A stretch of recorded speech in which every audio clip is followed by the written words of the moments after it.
같이 볼 말씀은 누가복음 24장 40절에서 49절입니다. 이 말씀을 하시고 손과 발을 보이시사 그들이 너무 기쁨으로 아직도 믿지 못하고 놀랍게 여길 때에 이르시되 여기 무슨 먹을 것이 있느냐 하시니 이에 구운 생선 한 토막을 드리니 받으사 그 앞에서 잡수시더라. 또 이르시되 내가 너희와 함께 있을 때에 너희에게 말한 바 곧 모세의 율법과 선지자의 글과 시편의 나를 가리켜 기록한 모든 것이 이루어져야 하리라 한 말이 이것이라 하시고 이에 그들의 마음을 열어 성경을 깨닫게 하시고 또 이르시되 이같이 그리스도가 고난을 받고 제3일에 죽은 자 가운데서 살아날 것과 또 그의 이름으로 죄사함을 받게 하는 회개가 예루살렘에서 시작하여 모든 족속에게 전파될 것이 기록되었으니 너희는 이 모든 일의 증인이라. 볼지어다 내가 내 아버지께서 약속하신 것을 너희에게 보내리니 너희는 위로부터 능력으로 입혀질 때까지 이 성에 머물라 하시니라. 아멘. 네, 오늘 JCM 예배의 말씀 제목은 나의 끝 예수의 시작입니다. 성경의 이 모든 이야기는 하나님의 이야기죠. 그래서 많은 인물이 나오지만 하나님이 시작하시고 하나님이 주도하시고 하나님이 완성시키는 이야기라고 할 수 있습니다. 그래서 어떠한 한 사람 한 사람의 인생도 마찬가지죠. 자식 한 명 없는 아브라함을 부르셔서 그를 아브라함, 이 열방의 아비가 되게 하시는 분이 바로 하나님이 되십니다. 그리고 우리가 너무나 잘 아는 저희가 봤던 야곱도 자기 속임수, 자기 꾀로 살던 그 야곱이 이스라엘 12지파의 이런 근거가 되는 12지파를 낳게 되는 아버지가 되는 것도 바로 이 야곱을 이스라엘로 만드시는 하나님의 놀라운 섭리입니다. 그리고 저희가 잘 아는 다윗도 그렇죠. 목동이 왕이 될 수 있게 하시고 또 오늘 저희가 보고자 하는 이 제자들도 마찬가지입니다. 이 제자들이 나중에 사도, 어부요, 세리였던 이 제자들이 예수님의 놀라운 이러한 제자로서 살 수 있는 것도 바로 예수님의 놀라운 은혜라는 것이죠. 오늘 한번 하나님의 이 스토리 상에서 그 하나님이 아니라 우리 편에서 어떠한 그런 부르심을 받은 사람들 편에서는 그 역사가 또 어떠한 것이다라고 설명할 수 있냐면 하나님이 부르셔서 그 사람들을 바로 쓰시는 것이 아니라 옛사람이 한번 죽고 새사람이 되어질 때 그 사람들을 하나님이 비전의 사람으로 쓰신다는 것을 우리에게 반복적으로 보여주는 것입니다. 사도 바울이 그것을 이렇게 표현했죠. 갈라디아서 2장 20절에 이렇게 말씀하고 있습니다. 내가 그리스도와 함께 십자가에 못 박혔나니 그런즉 이제는 내가 사는 것이 아니요 오직 내 안에 그리스도께서 사시는 것이라. 이제 내가 육체 가운데 사는 것은 나를 사랑하사 나를 위하여 자기 자신을 버리신 하나님의 아들을 믿는 믿음 안에서 사는 것이라. 아멘. 내가 과거의 옛사람에는 사도 바울이 자기 열심, 자기 정말 계획 이런 것이 강한 사람이었죠. 그런데 그 옛사람이 어떻게 됐다? 십자가에 못 박혔다 이렇게 얘기했어요. 그게 무슨 뜻이에요? 죽었다라는 거죠. 옛사람이 죽었는데 이제는 새 사람으로 사는 나의 새 사람은 이제 나를 사랑하사 자기를 버리신 그 예수님 하나님의 아들을 믿는 그러니까 예수님이 말씀하시는 거지. 예수님이 나를 이끄시는 그것대로 내가 따라가는 그 믿음 안에서 사는 삶을 내가 이제 새로운 삶을 살아간다라고 이야기하고 있습니다. 그러니까 옛사람 그대로 나의 어떤 자아, 나의 옛 죄, 나의 열심으로 따라가는 것이 아니라 이제는 예수님이 나를 인도하시는 변화된 그 자아로 새롭게 사는 인생을 얘기해주고 있어요. 그래서 오늘 그러한 옛 자아가 이렇게 변화되는 것을 경험한 제자들에 대해서 오늘 보고자 합니다. 그래서 특별히 제자들의 인생의 한계점에서 그 예수님을 다시 만나고 그 인생이 변화되는 그러한 새롭게 되는 그 역사가 우리 공동체와 저와 여러분에게 임할 것을 선포합니다. 첫 번째 오늘 내용은 제자들의 상태는 자신의 실체를 직면한 상태에 있었습니다. 오늘 본문의 배경은 예수님의 십자가에 죽으시고 부활하신 후의 일들을 이렇게 다루고 있어요. 그래서 예수님은 십자가를 기도로 준비하시고 결국은 십자가를 감당하셔서 비전을 다 이루는 그런 놀라운 승리를 또 비전을 완성하셨습니다. 그러나 제자들은 아니었죠. 제자들은 비전에 어떻게 보면 좀 멀어진 것 같은 그런 제자들의 이 배반하는 모습들이 지금 제자들의 모습이라고 할 수 있습니다. 예수님을 배반한 제자들에 대해서 첫 번째로 같이 보도록 하겠습니다. 그런데 이런 예수님을 배반할 것이라는 이 제자들의 이 모습은 이미 일어날 것을 예수님께서 말씀해 주셨었습니다. 누가복음 22장 31절부터 34절에 이렇게 말씀하고 있습니다. 시몬아, 시몬아, 보라, 사탄이 너희를 밀가부르듯이 하려고 요구하였으나, 베드로에게 얘기하는 거죠. 베드로야, 시몬아, 시몬아, 보라, 사탄이 너희를 밀가부르듯이 하려고 요구하였으나, 그러니까 믿음을 흔들리게 하기 위해서, 무너뜨리게 하기 위해서 아주 극심한 어떤 어려움과 시험, 테스트를 줬다는 거죠. 그렇게 해서 요구했지만, 그러나 내가 너를 위하여 내 믿음이 떨어지지 않기를 기도하였노니 너는 돌이킨 후에 내 형제를 굳게 하라. 33절, 그가 말하되 주여 내가 주와 함께 오게도 죽는 데에도 가기를 각오하였나이다. 34절 이르시되 베드로야 내가 네게 말하노니 오늘 닭 울기 전에 내가 3번 나를 모른다고 부인하리라 하시니라. 자, 미리 예수님께서 이러한 사단의 역사, 그리고 베드로가 겪게 될 시험, 그리고 구체적으로 베드로가 닭이 울기 전에 3번 나를 부인할 것이다라고 말씀해 주셨습니다. 왜? 아까 얘기했죠. 사단이 밀가부르듯이 하기 때문에, 사단이 베드로를 믿음을 무너뜨리고 이제 비전의 길로 가지 않게 하기 위해서 극한의 시험이 있을 것이다 라고 말씀했어요. 그런데 물론 베드로가 진심으로 얘기했죠. 저는 정말 죽는 데에도 가기를 각오했습니다. 주님, 제가 감옥이라도 가겠습니다. 이렇게 얘기했어요. 이게 베드로의 진심이었습니다. 그런데 여러분, 그런 고백과 무색하게, 여러분 잘 아시죠? 베드로는 3번 예수님을 아주 강하게, 난 예수님을 모른다라고 여종 앞에서 부인했습니다. 그래서 여러분, 신앙은 이러한 제 진심이에요, 제가 충성하겠습니다, 어떤 나의 진심과 의리와 충성, 열심으로는 되지 않습니다. 뭐 그것이 나쁘다는 것은 아니에요. 그런데 어떻습니까? 베드로가 어느샌가 내가 예수님 부인하고 있는 거예요. 어느샌가 내가 지금 두려워하고 있는 거예요. 내가 이상한 행동을 하고 있다는 거예요. 설마 내가? 설마 저 사람이 그런 행동을 실제로 하고 있다는 것이죠. 왜? 영적으로 깨어있지 않으면 사단이 밀가부르듯이 하기 때문에 나도 나를 장담할 수 없다는 거예요. 말씀이 없고, 여러분 오늘 여러분에게 말씀이 없고 여러분이 기도하지 않으면 사단이 여러분을 넘어뜨릴 수 있다는 거죠. 심지어 여러분, 베드로도 넘어졌다는 거예요. 심지어 예수님이 선택한 11 제자들이 넘어졌다는 거예요. 그런데 사실 여러분, 한번 여러분이 예수님께 한번 이 얘기를 들었다고 한번 상상해 보세요. 너가 이제 곧 나를 배반할 거야, 이런 얘기를 들었다면 여러분 어떻게 느끼겠어요? 굉장히 무거운 말씀이잖아요. 내가 예수님을 3번이나 배반한다고? 부인한다고? 여러분이라면 한번 이거에 대해서 이게 무슨 말씀이지? 예수님을 다시 찾아가서 예수님, 그게 무슨 말씀입니까? 그리고 막 심각하게 기도하지 않았겠어요? 저라면 좀 그랬을 것 같아요. 왜냐하면 이 내용이 굉장히 무거운 내용 아니었습니까? 그런데 오늘 이 무거운 말씀을 베드로가 그냥 즉각적으로 이렇게 대답한다는 이 모습이 굉장히 좀 저희가 주목할 만한 모습입니다. 왜냐하면 이런 베드로는 특별히 말씀에 대한 자세가 특별했던 사람입니다. 왜냐하면 베드로가 말씀으로 죄사함을 체험했어요. 그래서 고기가 하나도 잡지 못할 때 밤새도록 고기를 잡지 못했던 자기에게 오셔서 예수님이 말씀을 주셔서 그 말씀대로 했는데 고기가 엄청나게 잡혔을 때 베드로가 뭘 체험합니까? 죄사함을 말씀으로 체험했다는 거예요. 그리고 베드로가 예수님의 말씀으로 물 위를 걷는 체험도 했죠. 그리고 사람들이 다 예수님을 떠날 때 베드로가 뭐라고 고백했습니까?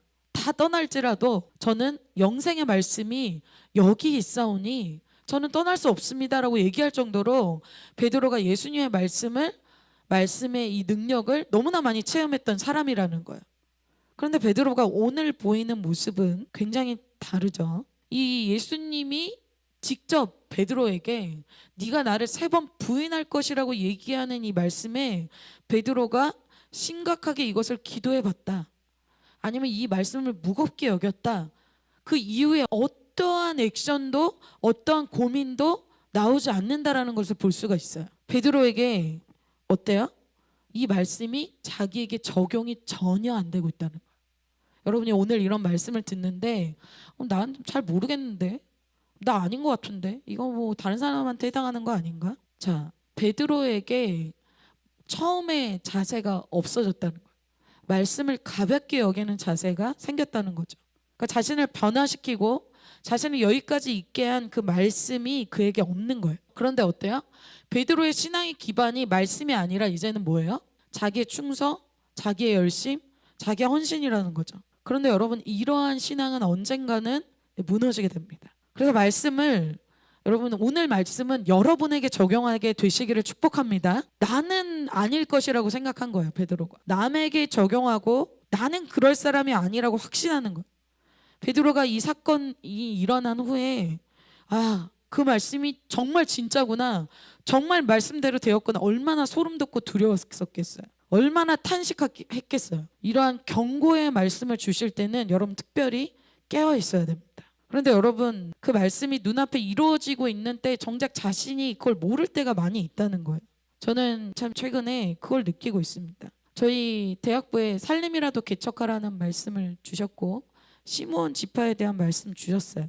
최근에 요셉과 또 요셉을 유혹하는 보디발의 처에 대한 말씀을 주셨죠. 그런데 자신이 보디발의 처가 되고 있음에도, 자신이 지금 시므온 지파가 되고 있음에도 전혀 모르고 있는 사람이 있다는 거예요. 왜? 베드로는 자기는 절대 아닐 것이라고 생각하는 거예요. 나에게 그 눈물의 간증과 나에게 이 수많은 체험과 나에게 있는 이 수많은 헌신과 열심과 충성이 있기 때문에 어때요? 내가? 나는 설마 시므온 지파, 나는 설마 이 보디발의 처가 아니라고 생각하는 거예요. 예수님 잘 모르시나 본데 저 그런 사람 아니에요. 모두 어때요? 남에게 적용하는 거예요. 나는 항상 다윗이고 나는 항상 요셉이에요. 그래서 여러분, 신앙에서 가장 중요한 것은 뭘까요? 겸손입니다. 말씀을 들을 때 여러분, 제자들이 어떤 자세를 가졌어야 됐을까요? 이 말씀이 선포되어졌을 때 혹시 이 말씀이 정말 나에게 하시는 말씀인가? 그러니까 자신이 아직은 알 것을 알지 못하는 자로 겸손하게 반응했어야 된다는 거예요.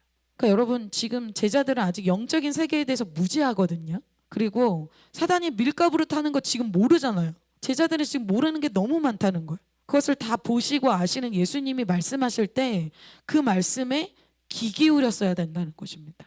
여러분, 오늘 귀 기울이게 되시기를 축복합니다. 계시록에 얘기하잖아요. 성령이 교회에게 하시는 말씀을 들을지어다. 듣게 되시기를 축복합니다. 고린도전서 8장 2절에 이렇게 얘기하고 있어요. 같이 한번 읽어볼까요? 만일 누구든지 무엇을 아는 줄로 생각하면 아직도 마땅히 알 것을 알지 못하는 것이요. 아멘. 여러분, 내가 누구든지 무엇을 아는 줄로 생각하는 게 문제가 된다는 거예요. 오히려 여러분, 새가족은 자기가 잘 모르기 때문에 잘 들어요. 막 받아 적고 자기가 모르니까 배우려고 해요. 그런데 이제 그런 게 없어지죠. 말씀 다 아는 건데 뭐 적기는 왜 적어? 마음에 새기긴 왜 새겨? 누구든지 무엇을 네가 아는 줄로 지금 생각하는 그때 아직도 마땅히 알 것을 네가 모르는 상태라는 걸 인정하라는 거야. 그래서 크게 넘어지는 것은, 새 가족이 크게 넘어지는 경우는 그렇게 많이 없습니다. 저 말씀 알지? 저 말씀 내가 이미 이 내용 알고 있지? 근데 저 말씀 아닌 것 같은데? 그렇게 안다고 생각하는 사람들이 넘어진다는 거야. 교만이 우리를 넘어지게 한다는 거죠. 우리 옆에 사람에게 인사할까요? 아직 저는 모르는 것 투성입니다. 이렇게 인사합시다. 여러분, 잘 모른다고 생각하면 잘 듣게 돼요. 겸손하게 돼요. 그래서 제가 새롭게 우리 사역자님들이 세워주셨었는데 사역자님들 자세가 너무 좋은 거예요. 저는 묵어가지고 우리 새롭게 세워진 전도사님들을 보면서 신선하다 그러면서 저의 모습을 진짜 많이 회개하게 됐어요. 그러니까 뭔가 꼰대가 되어버린 저의 모습을 이렇게 보게 되면서 새로운 그 전도사님들의 이 겸손한 태도, 네 알겠습니다. 그럼 막 받아 적고 막 그렇게 해보겠습니다. 막 이렇게 하는데 너무 그 모습이 참 아름답더라고요. 겸손하면 참 이렇게 아름답구나. 그런데 여러분, 지금 예수님이 제자들한테 말씀하신 거, 베드로한테 말씀하신 거, 심지어 예수님이 말씀하시는데 베드로가 그 말씀을 무겁게 생각하지 않았어요. 그러니까 아직 제자들은 아직 모르는 것이 많음에도 자기가 좀 안다고 생각하는 거예요. 이제 자, 오늘도 제자들이 모여있을 때 예수님이 찾아오시죠. 이때도 제자들은 모르는 게 너무 많은 상태예요. 자, 누가복음 24장 36절 37절 오늘 본문 전의 내용이에요. 이 말을 할 때 예수께서 친히 그들 가운데 서서 이르시되 너에게 평강이 있을지어다. 예수님이 이 엠마오로 가는 제자들이 다시 예루살렘에 돌아오게 하고 11제자와 제자들이 모여 있을 때 예수님이 찾아오셨어요. 그랬을 때 예수님이 너에게 평강이 있을지어다 말씀하시고 그들이 너무 놀라고 막 무서워했어요. 여러분 왜 그랬겠어요? 여러분이 한번 생각해 보세요. 예수님이 십자가에 죽으셨잖아요. 근데 누구의 장례식을 이미 했어요. 여러분 장례식을 갔다 왔어요. 그런데 그 사람이 다시 여러분 눈앞에 나타난 거예요. 얼마나 무섭겠어요. 지금 그런 상황이에요. 예수님 죽었는데 이게 어떻게 된 거지? 그래서 뭐라고 생각하냐면 제자들이 이게 영이구나 이렇게 생각을 했어요. 우리가 치면 이게 영혼이구나, 이게 진짜 사람이 아니고 영혼인가 보다. 예수님이 영혼으로 나타나셨나 보다. 여러분 십자가에 죽어서 무덤에 있었던 예수님이 오셨을 때 실제로 부활체로 오신 것이잖아요. 근데 제자들이 아직 부활이 뭔지 십자가에 죽었다는 의미가 뭔지 아무것도 사실 모른다는 거예요. 그리고 주님이 너무 놀래서 어떻게 이런 일이 일어났지? 할 때 40절에 이렇게 이 말씀을 하시고 손과 발을 보이셨다라고 얘기하고 있어요. 그들에게 손을 보여주시고 발을 보여주셨어요. 십자가에 못 박혔던 것들을 보여주셨다는 거예요. 근데 여러분 지금 행동 자체가, 지금의 상황 자체가 제자들의 한계를 넘잖아요. 아니 죽었는데 살아나서 지금 부활체로 자기 눈앞에 있다는 이 놀라운 사실이 믿겨지지가 않았죠. 자, 그 얘기는 무슨 얘기예요? 아직 제자들은 모르는 것이 너무 많다는 거예요. 여러분 우리가 영적인 세계에 대해서 아직 모르는 게 너무 많아요. 그런데 우리 예배 드릴 때 어때요? 나 저거 아는데, 저거 아닌 것 같은데. 자기가 판단해요. 훈련받을 게 너무 많고 아직 영적인 세계에 대해서 아직도 모르는데 자기는 자기를 그렇게 생각하지 않는다라는 거죠. 그래서 그것을 빠르게 인정하는 겸손한 사람은 어때요?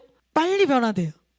그런데 여러분 묵은 사람들, 특별히 저 같은 사람, 그리고 직분자들, 학사님들, 동역자들 더 안 변화돼요. 제자들이 처음에는 새 가죽 부대였어요. 바리새인과 서기관과 달라서 예수님이 선택하셨잖아요. 바리새인들은 말씀을 들어도 움직이질 않아요. 화만 내지.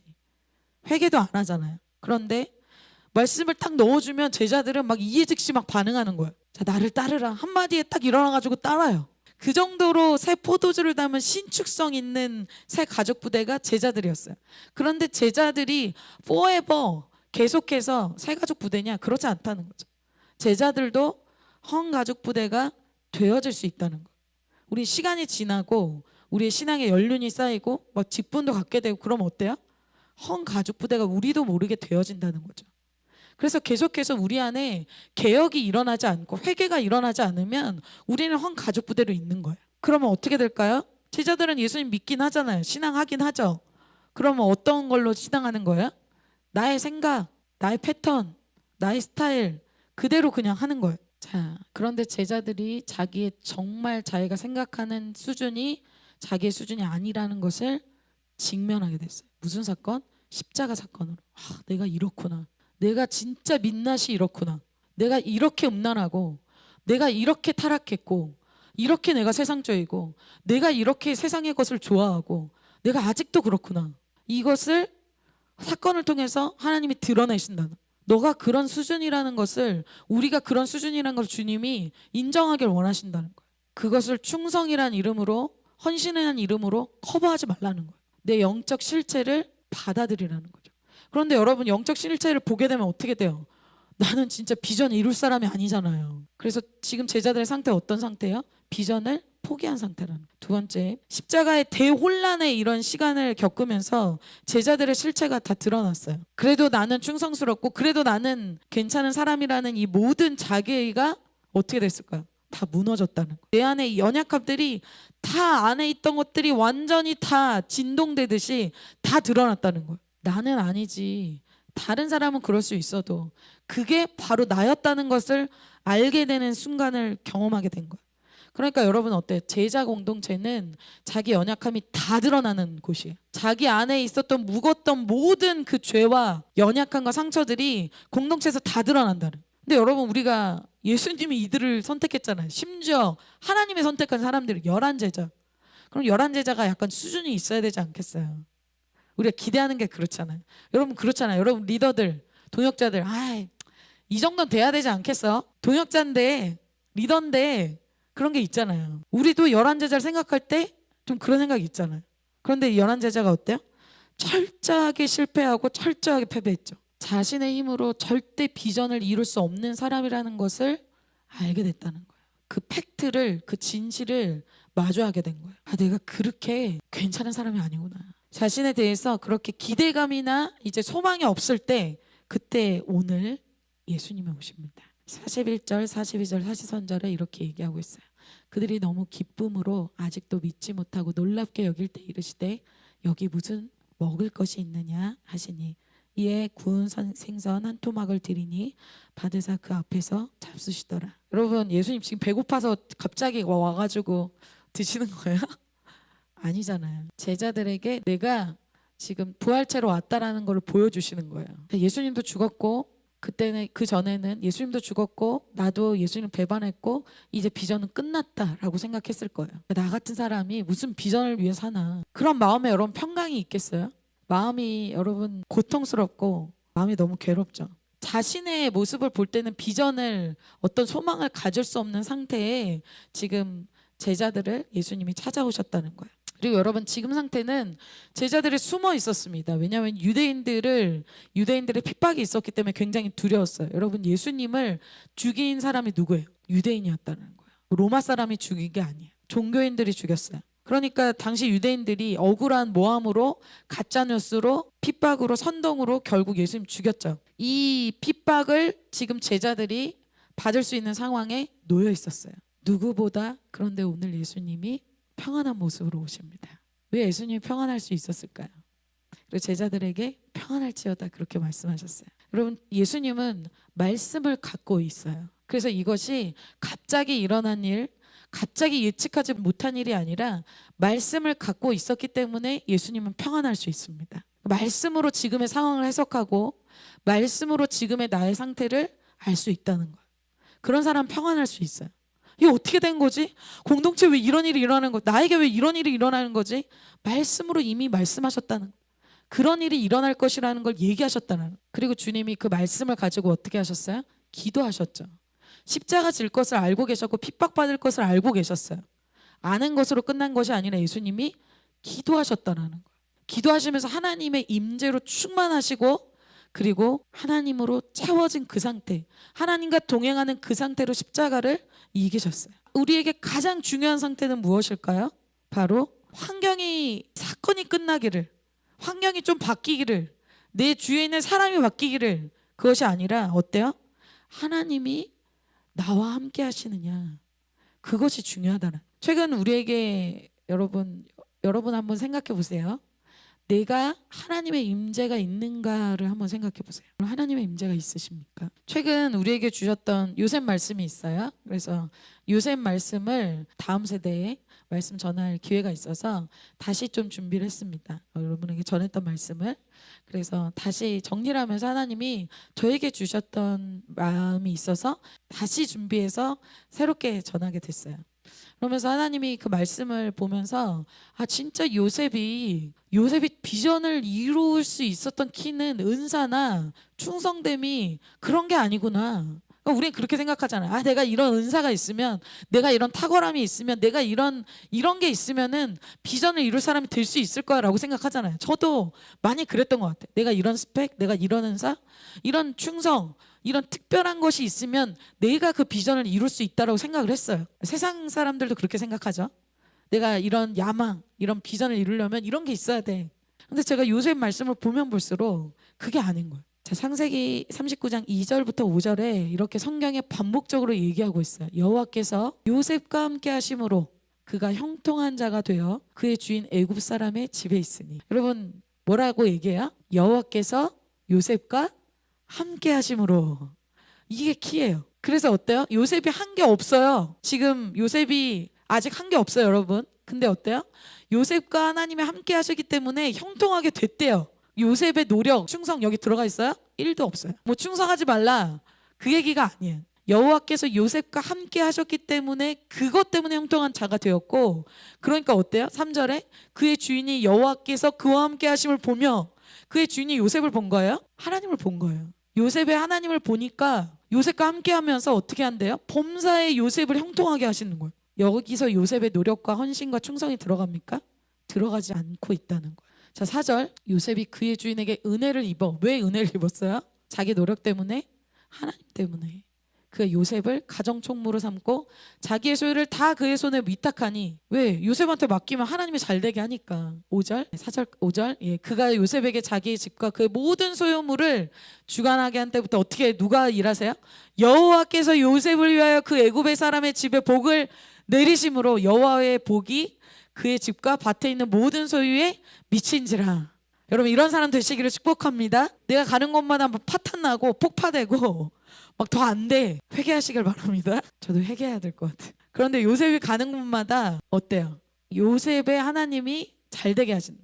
요셉의 노력, 요셉의 특별함이 나와 있지 않죠. 물론 여러분, 요셉의 충성, 은사 맞습니다. 그러나 성경에서 오늘 요셉이 이때 어느 때예요? 노예의 때예요. 뭐 애굽에서 언어나 통했겠어요? 처음에는 언어도 안 되고 도와줄 사람도 없었겠죠. 그런데 요셉이 하나님과 함께할 때 형통한, 비록 노예일지라도, 비록 혼자 있는 애굽에 있을지라도 그가 형통한 자가 되었대요. 그러니까 우리가 무엇을 생각해야 됩니까?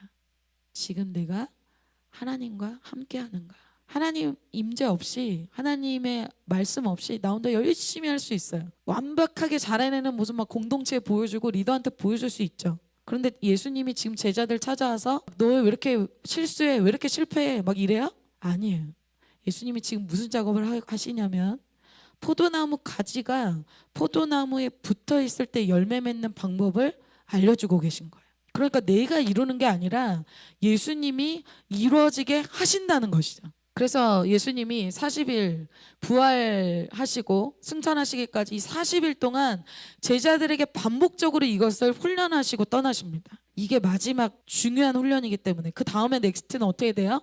제자들은 초대교회가 세워지고 열방을 향해서 부흥의 그릇을 담고 이제는 이들이 흩어지게 됩니다. 자, 어떻게 보면 제자들이 실패하고 엄청나게 패배했잖아요. 너희들 이제 안 되겠다. 너희는 갈아치우고 새로운 사람 내가 뽑아서 할게. 그렇게 안 해요. 하나님이 오셔서 그들을 새롭게 하시고 회개하게 하시고 개혁하게 하셔서 새롭게 시작할 수 있는 기회를 주시고 계시다는 것이죠. 그러니까 여러분이 되시기를 축복합니다. 그러니까 주님은 항상 그래요. 어떤 사람 사용하십니까? 회개한 사람 사용하신다는 거예요.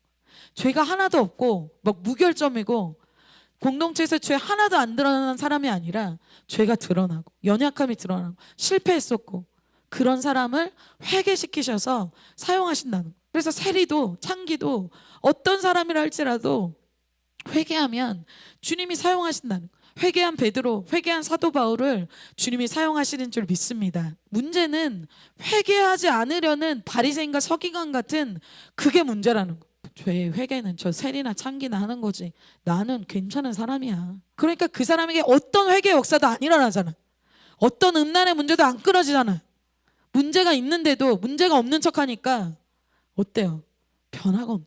오늘 여러분 인정하시고 회개하시고 새롭게 되시는 제자 공동체 될 줄 믿습니다. 두 번째, 새롭게 시작하시는 예수님에 대해서 오늘 보도록 하겠습니다. 여러분, 제자들이 아까 실패한 게 뭐예요? 말씀을 자기에게 더 이상 적용하지 않잖아요. 그것을 두렵고 떨림으로 반응하지 않는 게 이 제자들의 큰 문제였어요. 그러니까 어때요? 한 번 옛사람이 크게 변화되는 일이 없죠? 여러분, 한 번 옛사람이 여러 변화되신 경험이 있으십니까? 아니면 오래전에 변화되고 지금은 묵은 걸로 사십니까? 자기에게 어떠한 회개의 역사가 일어나지 않고 나에게 헌신과 충성만 남아있을 뿐이지 옛사람이 한 번 죽는 그 회개의 역사가 나에게 일어나지 않는다는 거예요. 더 이상. 여러분, 최근 회개가 언제 있었습니까? 언제 주님께 받은 그 말씀으로 깊이 있게 여러분 그 말씀 붙잡고 언제 기도하셨습니까? 그러니까 어느샌가 나를 지금 의지하고 있다는 거예요. 나의 헌신과 나의 패턴과 나의 충성을 의지하고 있다는 거예요. 그러니까 나의 신앙이 과거에 여러분 머물러 있다는 거예요. 과거의 간증, 과거의 신앙, 과거의 회개. 아, 내가 그랬었지. 그렇게 은혜가 있었었지. 그걸로 버티는 거예요. 그런데 여러분, 하나님의 역사는 지금 새롭게 막 가고 있잖아요. 이제 열방을 향해 갈 타이밍이란 말이에요. 사도행전은 이제 여러분 오늘 본 게 누가복음 24장이에요. 누가복음이 이제 끝나는 장이에요. 사도행전으로 넘어가야 돼요. 이제는 열방을 향해서 이제 제자들이 마구 흩어지는 놀라운 부흥의 역사가 곧 일어날 때란 말이에요. 지금 새로운 역사가 일어나기 시작하는 제자들은 어때요? 변화가 없다. 하나님의 역사는 계속 새롭게 지금 가고 있는데 거기에 따라가지 못한 실패한 상태로 지금 제자들이 있었죠. 그런데 여러분, 우리가 이렇게 생각하잖아요. 회복을. 예수님이 오셔서 제자들 막 안수하시고 한 번에 그냥 능력 주시고 막 그렇게 하기를 원하잖아요. 근데 예수님 그렇게 안 하신다. 예수님이 어떤 방법으로 하세요? 이런 오늘 예배 같은 말씀으로 주님이 새롭게 하신다. 첫 번째 말씀을 주십니다. 그래서 여러분, 예배에 실패하면, 말씀에 실패하면 아무것도 남는 게 없다는 거예요. 인생에. 아무리 찬양 때 눈물 철철 흘려도, 아무리 여러분의 기도를 100시간 해도 여러분의 말씀이 없는데 어떻게 이길 수 있겠어요? 제자들이 그랬잖아요. 제자들은 진심이에요, 여러분. 제자들은 예수님을 위해서 오게 가고자 하는 거 거짓말 아니에요. 진심이에요. 진심이어도 내 안에 말씀이 없고 기도의 능력이 없으면 그냥 끝인 거예요. 그래서 오늘 여러분, 내 말씀으로 주시는 말씀이 있으시길 축복합니다. 제자들에게 이 모든 과정이 말씀대로 이루어졌다는 것을 예수님이 아주 구체적으로 얘기하십니다. 44절, 또 이르시되 내가 너희와 함께 있을 때 너희에게 말했지 않냐. 말씀을 계속 얘기하시는 거예요. 곧 모세의 율법과 선지자의 글과 시편에 나를 가리켜 기록된 모든 것이 이루어져야 하리라. 한 말이 바로 이것이야. 말씀을 계속 얘기하시죠. 어떤 능력을 얘기하시지 않아요. 지금 말씀을 얘기하고 계신 거예요. 내가 얘기했었어, 너희에게 이렇게 될 것이라고. 자, 45절, 이에 그들의 마음을 열어 성경을 깨닫게 하시고 막 능력을 주시고 막 안수하시고 막 그런 게 아니에요. 지금 어때요? 그들의 마음을 열어서 성경 말씀을 깨닫게 하셨다. 또 이르시되 이같이 그리스도가 고난을 받고 제3일에 죽은 자 가운데서 살아날 것과. 자, 그들에게 지금의 상황이 예수님이 약해서 죽었거나 억울한 모함이 너무나 강해서 이런 가짜뉴스가 승리해서 그래서 예수님이 죽은 게 아니라는 거예요. 이미 이것이 말씀에 예언되어 있다. 말씀대로 된 것을 이야기하고 있다는 거예요. 설명해주고 있다는 거예요. 그런데 여러분, 이제 예수님이 다시 어떤 말씀을 주시냐면 이제 미래에 있을 일을 또 얘기하실 거예요. 그런데 이것도 제자들이 안 받게 되면 어떻게 될까요? 주님의 놀라운 계획이 있더라도 제자들은 그거에 쓰임받지는 못하는 거예요. 또 실패하는 거예요. 여러분, 이스라엘 1세대가 그랬잖아요. 하나님이 가나안 땅 점령에 대해서 아무리 말씀 주셔도 1세대가 뭐가 그래? 말씀을 믿지 않고 받아들이지 않으면 그 역사는 일어나긴 해요. 가나안 땅 정복하는 거 일어납니다. 근데 이스라엘 백성은 광야에서 그냥 죽는 거예요. 주님의 방법은 지금도 변하지 않습니다. 그들에게 말씀을 주세요. 우리에게 말씀을 주십니다. 왜? 말씀만이 이 영적인 전투에서 검이 될 수가 있어요. 여러분, 지금 막 전쟁 상황이에요. 그런데 그냥 내가 충성하고 내가 열심히 있다 그래서 와 소리 지르면서 막 그냥 맨손으로 막 나가요. 그냥 총 한 방에 죽는 거예요. 칼로 한번 찍으면 그냥 죽는 거예요. 무기도 하나도 없이 어딜 나가겠다는 거예요. 그게 제자들의 모습이었다는 거예요. 말씀의 검을 주신다는 것이죠. 영적 전투를 모르는 사람은 자기 충성과 자기 열심을 계속 얘기해요. 제가 이렇게 몸이 막 뼈가 아슬아슬 정도로 열심히 하지 않았습니까? So what이라는 거죠. 그게 이기는 방법이 아닌데. 그래서 베드로가 어떻습니까? 여종 한마디, 너도 예수랑 같이 있었잖아. 그 한마디에 두려워서 베드로가 예수님을 3번이나 부인했다는 거예요. 영적인 세계가 그렇습니다. 말씀이 없으면 장정이라도 어떤 간증이 있더라도 여러분, 지금 우리는 실패할 수밖에 없어요. 그래서 말씀 앞에서는 모두가 겸손해져야 됩니다. 내가 안다고 말할 사람이 저 역시 어떤 누구도, 저는 무리를 걸어본 적도 없는데 베드로는 무리를 걸었던 사람. 그런데도 베드로는 실패했다는 거예요. 말씀이 없으면. 그러니까 어때요? 제자들이 말씀을 놓쳤잖아요. 지금 다시 말씀을 주시죠. 말씀이 문제가 아니라 말씀을 듣는 내 태도가 문제라는 거예요. 그래서 이 얘기는 뭐예요? 말씀을 대하는 내 태도가 바뀌면 나의 인생이 새롭게 될 수 있다는 것입니다. 아, 진짜 아멘입니까? 그 말씀의 불신앙, 뭐가 그래? 아닌 것 같은데? 막 종교적으로 대하면 뭐 안 일어날 것 같은데? 아무 일도 안 일어난다는 거예요. 그런데 내가 자세를 바꿀 때 새로운 역사, 내가 새 가족 부대가 되어서 새 포도주를 담는 그런 놀라운 열왕의 그릇으로 내가 쓰임받을 수 있음을 여러분 믿으시길 바랍니다. 그래서 예배 때는 치열한 영적 전투가 벌어지는 거예요. 여러분 내 안에 있는 자기 주장, 자기 생각, 자기 패턴 빨리 버리시는 게 여러분의 인생을 새롭게 할 수 있는 길이라는 거예요. 그래서 여러분 자기 주장으로 여러분 변화되셨어요? 여러분 맞다고 생각하는 그 패턴으로 여러분 회개 역사 일어나요? 안 일어나잖아요. 그럼 빨리 오늘이라도 지금이라도 지금 순간이라도 빨리 내려놔야 된다는 거예요. 그렇게 해서 주장해서 사는 나의 모습의 열매가 뭐예요? 기뻐요? 회개가 일어나요? 변화의 역사가 일어나요? 나를 통해서 막 제자들이 세워져요? 안 되잖아요. 그러면 한 번은 엎드려 지는 거예요. 하나님 내가 틀렸습니다 인정하는 거예요. 언제까지 나의 그 강한 자기의와 충성과 열심과 나의 종교적인 신앙 연륜을 붙잡고 있을 거예요. 제가 이 얘기는 저의 이야기예요. 제가 어느샌가 말씀을 듣는데 말씀을 있는 그대로 새가족 때처럼 막 그렇게 하지 않더라고요. 저 어느 날 제가 금요 HR 말씀을 듣고 제가 저한테 충격을 받았어요. 내가 자세가 왜 이러지? 내가 왜 이렇게 변화됐지? 그래서 제 영적인 친구에게 영의 이 요나단 같은 제 친구에게 나 좀 심각한 것 같아 이렇게 얘기를 했어요. 그래서 제 친구가 그래 너 심각한 것 같다. 정말 좋은 친구 같아요. 가문리설로 저한테 괜찮아 하지 않더라고요. 딱 됐더니 심각하네. 그래서 와 종교성이 이렇게 무섭고 이렇게 나에게 헌 가족 부대라는 걸 내가 인정하지 않으면 내가 이렇게 묵은 아주 골치 아픈 사람이 될 수 있구나. 오늘 여러분은 우리에게 주시는 말씀을 다 같이 받을 줄 믿습니다. 이제 어떤 타이밍인지 예수님이 예언적인 말씀을 하세요. 47절 지금 타이밍 또 그의 이름으로 죄사함을 받게 하는 회개가 예수님의 이름으로 어떤 죄도 용서함 받을 수 있는 죄사함을 받게 하는 회개가 이제 어떻게 될 거는 예루살렘에서 시작하여 모든 족속에게 전파될 것이 기록되었으니 라고 말씀하고 있어요.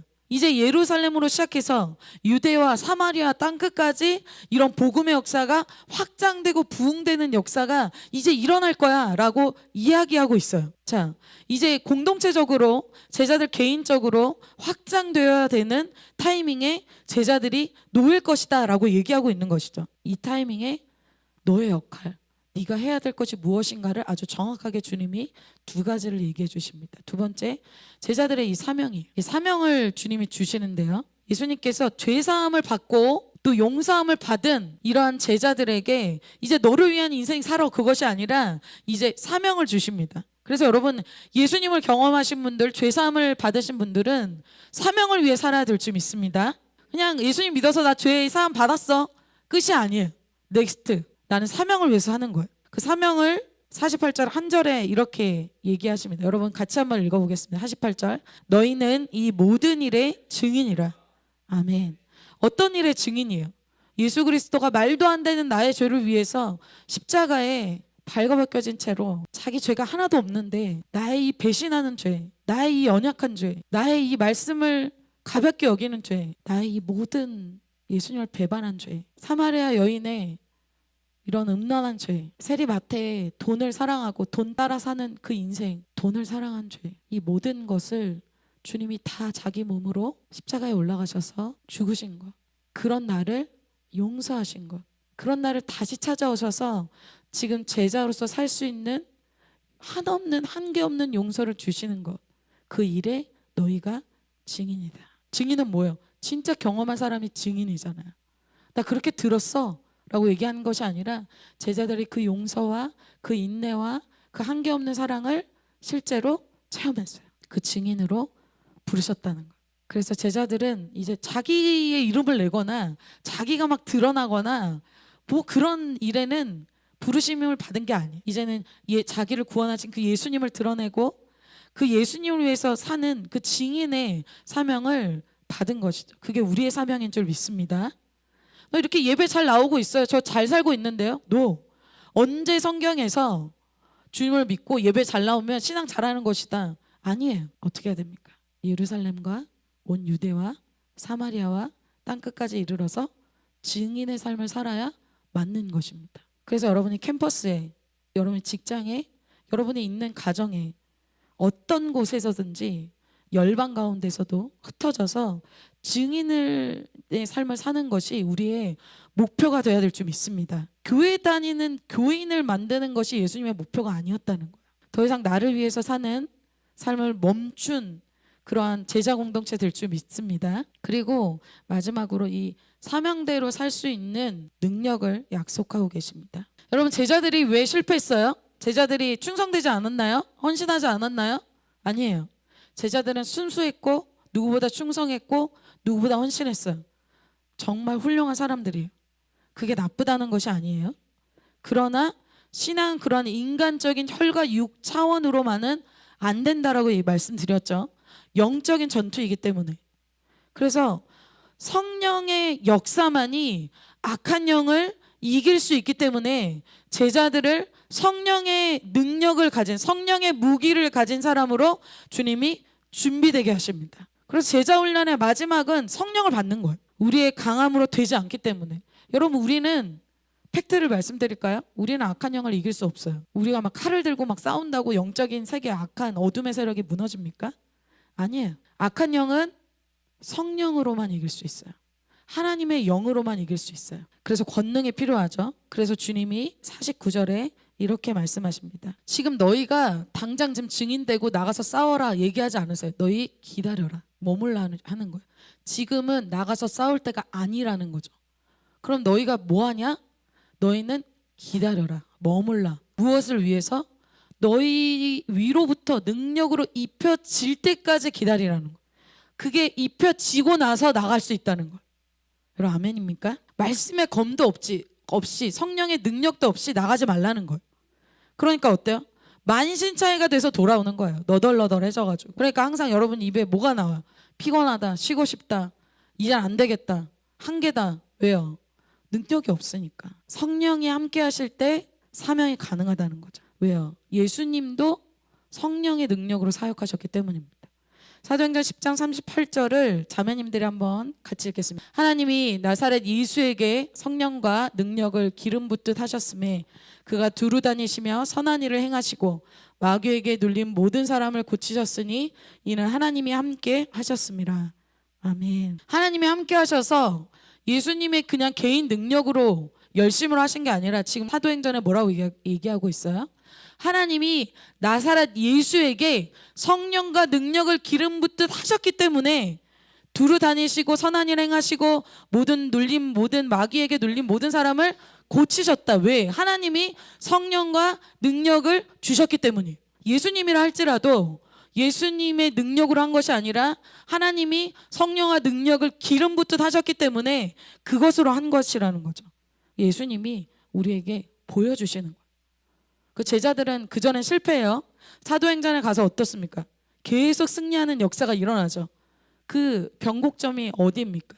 바로 머물고 기다렸을 때 성령의 능력을 받았을 때 그렇게 됐다는 것이죠. 그래서 제자들은 혼자 힘으로 하는 게 아니에요. 하나님이 함께 하셔서 하나님이 주시는 그 성령의 능력으로 할 때 사명을 감당할 수 있습니다. 우리가 지금 40일 작전 기도하고 있는데 이 시간이 그런 오순절의 시간이 될 줄 믿습니다. 그런데 여러분, 성령은 거룩한 영이잖아요. 거룩한 영은 거룩한 곳에만 임하십니다. 그래서 제자들을 준비시키신 거예요. 내 스스로 거룩해질 수가 없죠. 예수님의 보혈로, 예수님의 용서로 우리가 거룩해질 수 있습니다. 그런 그릇에 주님이 성령의 기름을 부어주신다는 거예요. 그래서 그때그때 이렇게 말씀이 선포되어질 때마다 회개해야 된다는 거예요. 거룩한 삶이 필요하다는 거죠. 그래서 여러분, 회개하지 않는 죄가 오래되면 여러분 어떻게 되는지 아시죠? 성령의 임재가 떠납니다. 그 죄를 이길 수 없는 삶이 나의 삶의 루틴이 되는 거예요. 아, 나는 어쩔 수 없이 미디어를 끊을 수 없고, 나는 이 이성문제 끊을 수가 없고, 나는 이 폭식을 끊을 수가 없고, 나는 이런 걸 끊을 수가 없어 라는 상태가 된다는 거예요. 여러분, 이번 40일이 여러분의 인생에, 저의 인생에 회개와 성령의 능력을 덮는 놀라운 계기가 될 줄 믿습니다. 그런데 여러분, 이 말씀, 주님이 기다리란 말씀은 성경에서는 500명 정도가 들었다고 얘기해요. 그런데 실제로 여러분 아시죠?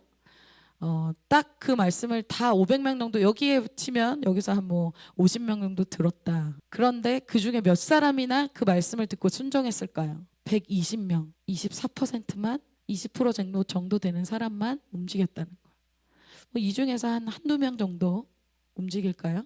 이 말씀을 진지하게 들을까요? 여러분, 여러분 섬긴 교회에서 1000명, 2000명 있을 때 이런 말 선포되면 몇 명이나 움직일까요?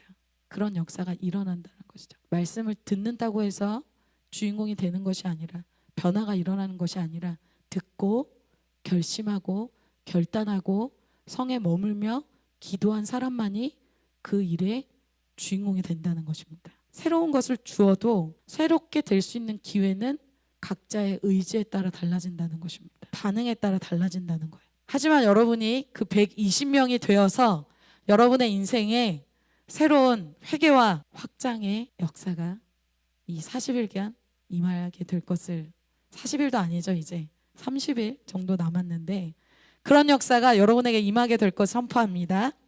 결론이에요. 오늘 자신의 실체가 정말 낱낱이 드러난 제자들에 대해서 보았어요. 제자 공동체는 이런 곳이 드러나는 게 더 안전한 거예요. 그러나 예수님이 그들을 회개시키시고 그들을 비전으로 다시 준비되게 하십니다. 그 준비는 뭘까요? 첫 번째, 말씀을 가지고 있어야 된다는 것입니다. 그리고 주님의 사명자로 살아가는 것을 얘기하시고, 마지막으로 그 사명을 위해서 성령의 능력을 받도록 기도하라는 것입니다. 나의 인생에 다시 나의 노력과 헌신과 충성을 멈추고 말씀으로 돌아가서 사명자로서 받아야 될 성령의 능력이 우리에게 임하는 그러한 놀라운 작전기도 연말 기간이 될 것을 믿음으로 선포합니다.